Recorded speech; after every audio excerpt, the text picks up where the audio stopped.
for that. Hi. Hi, welcome to my channel. The last time I was here, I was in my intro. And oh my goodness, how do you get like a strand of hair out your face? Can you guys see this glue? Anyways, the last time I was here, I was actually like doing my intro to my video, to my channel. And basically, I told you guys to drop down your questions that you want me to answer in my next video.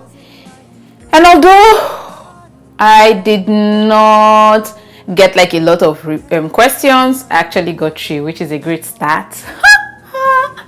These are the days of humble beginnings. We gotta remember them. Ooh, ooh, ooh, ooh. Okay, back to this. Anyways, the last time I was here, I had taken like I told you guys to drop in your questions about what you want about like the last time I was here. I told you guys to send me in your questions that I can answer about like what you need to know about me.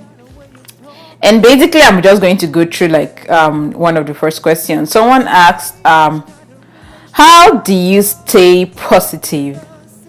And I just want to say that, like, for me, it's like one of the hardest things to ever do, like staying positive.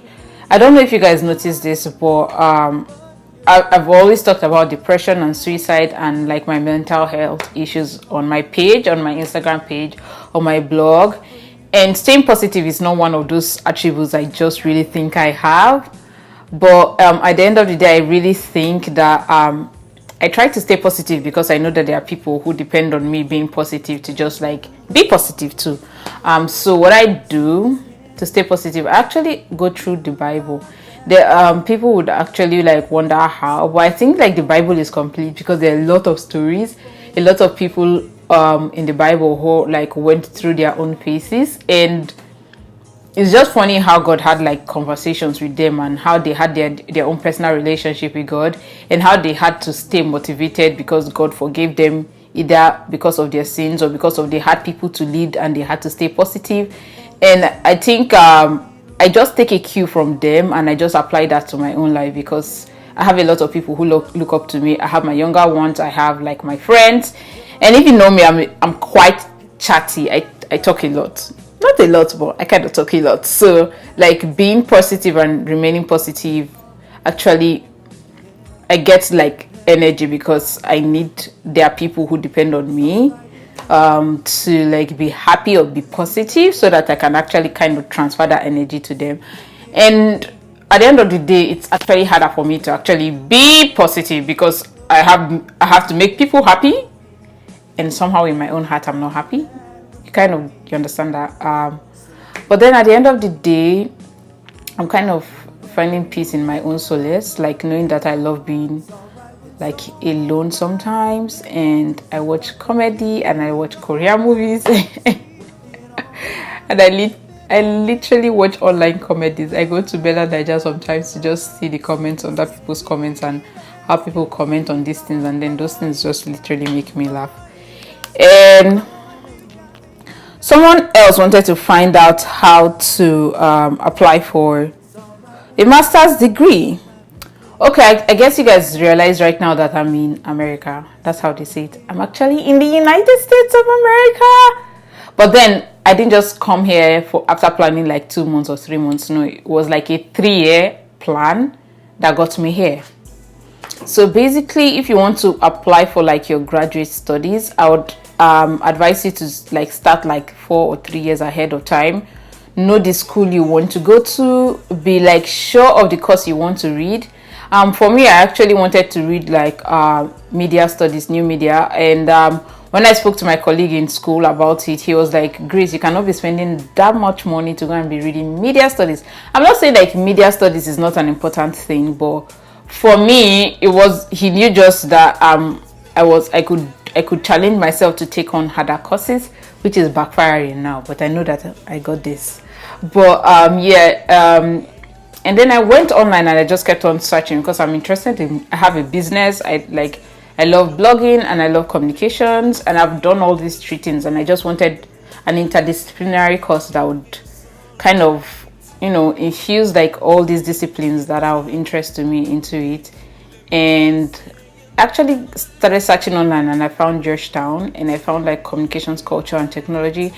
And then when I read the whole description of the course, it kind of blended into what I wanted to do. And then I prayed about it, and I was really convinced that that was what I wanted to do.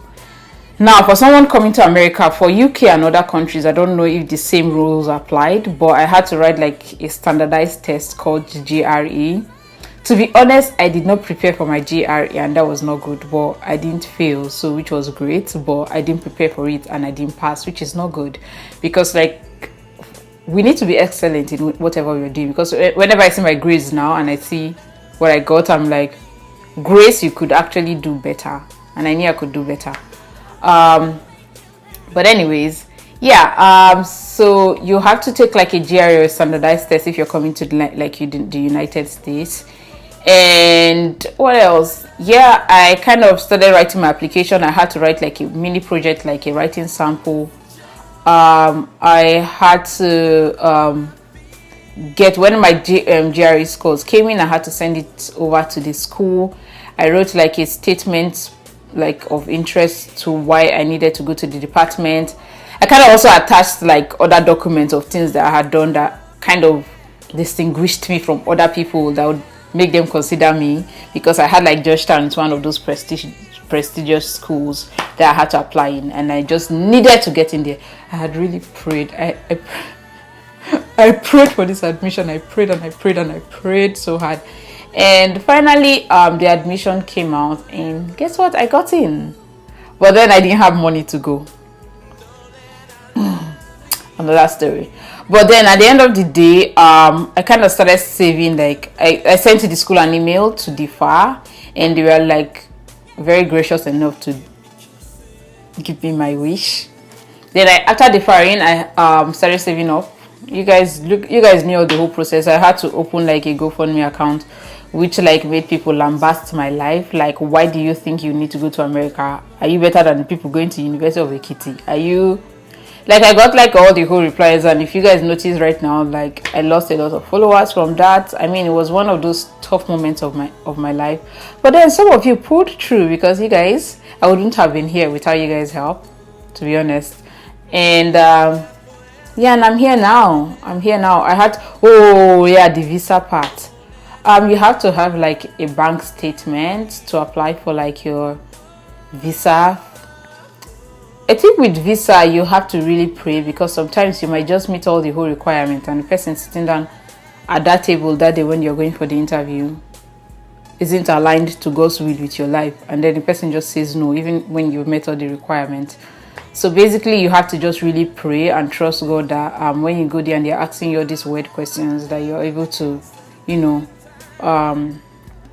answer correctly, say what you really need to say. And yeah, I had someone who I was able to like get my bank statement ready. Like, I had to be honest with all these things, because at the end of the day, if you're not honest and then you go there and they ask you like weird questions and you don't answer, that might cost you your visa application. And and I got my visa once, which is like under Donald Trump era. It is a testimony. So yeah, I got what else? I mean, basically that is it. And then you should just really be intentional about what you want to do, and to come with a lot of sacrifices. Do you really think that this is what you need to do? Is traveling like in your best interest? I mean, a lot of people did not think that it was in my best interest to travel, because I mean, Nigeria was being kind to me. But for me, this is a dream that I've nursed for 10 years. A lot of people won't know, but yeah, 10 years. And I just knew that I needed to come here and study something that was very, very, very, very personal to me.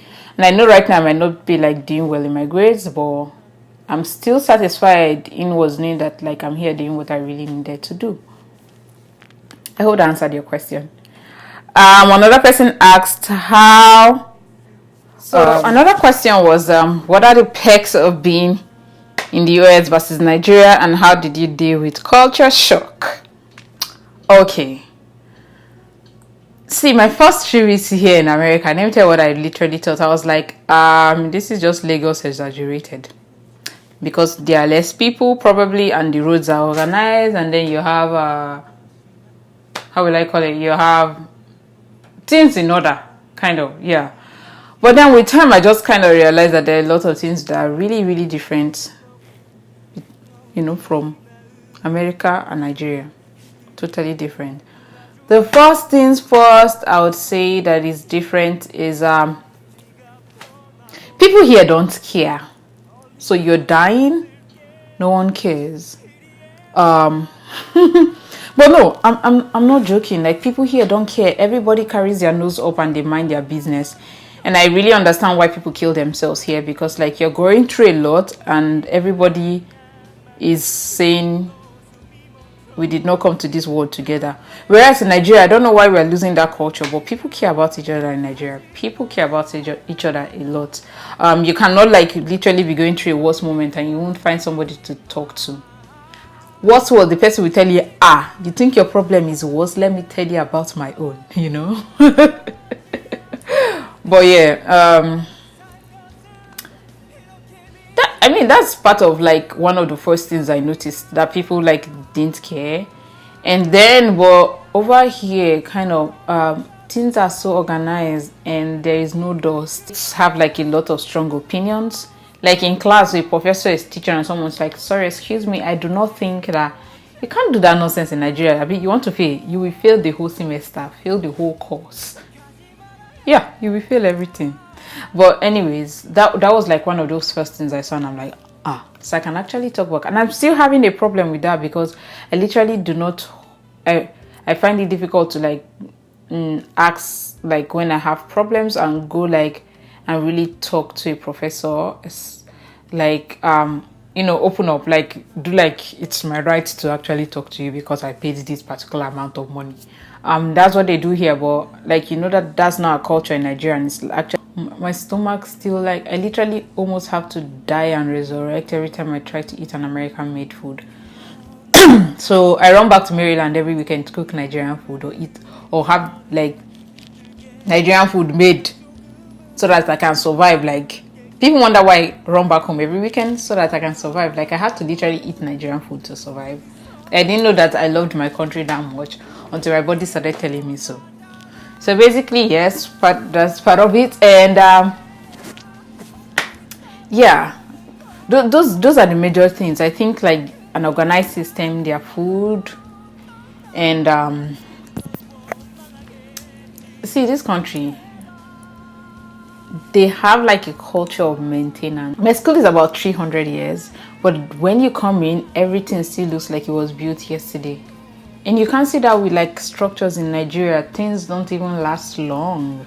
Nobody preserves, nobody keeps things. And this is not like a problem of the government, it's a problem of the people.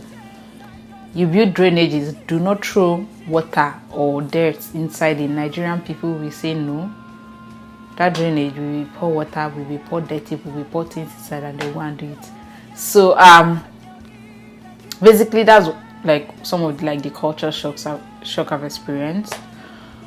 And someone asked me one last question, which was very funny. Why am I so cute? Jesus loves me. What's that song they used to sing again? People they ask me, say, now wait till they make me glow. I just they tell them, say, now Jesus they make me glow. Hey, I they glow, I they glow. But basically, yes, that is it for the questions. I'll see you guys next time on Life as I See It. Let me know what other things you guys want me to do, because I have no idea. I have an idea as to why I started this page. Basically, it's to just talk and rant. And if I need to do like any other thing, like show you guys my outfits. Okay.